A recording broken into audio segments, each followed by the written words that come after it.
কাছৰ সোণাবুৰী ঘাটত অবাধ বালি খনন দুষ্ট চক্ৰৰ বৰাক নৈৰ বুকুত ট্ৰাকে ট্ৰাকে বালি খননৰ ফলত খহনীয়াৰ কবলত পৰিছে বহু পৰিয়াল।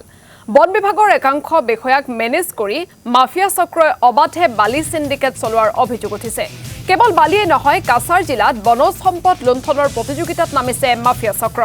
জিলাখনৰ বিভিন্ন স্থানত কাঠ, শিল, ৰঙা মাটিৰো অবৈধ বেহা চলি থকাৰ পিছতো ৰহস্যজনকভাৱে নীৰৱ ৰাজ্যৰ বন বিভাগ।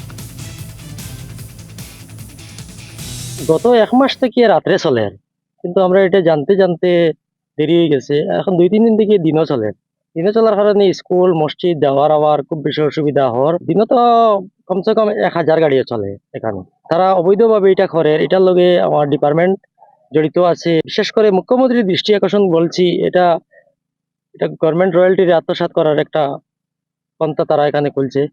এটা অতি সত্বর বালিটা বন্ধ করা হোক। এরগাম বাগপুরের এই যে বাঙ্গনটার মেজর হয়ে গেছে এই বালি খনন। এখানে কমসে কম 30-40 ফুট নিচে খুদাই করা, হাজার হাজার বিঘা ক্ষেতের জমি নষ্ট করা হচ্ছে। এখানে পলিউশন খুব বেশি খারাপ হয়েছে। গাড়ি চলার কারণে, ধুলাবালির কারণে গ্রামের কিছু অসুস্থতার হার বেড়ে গেছে।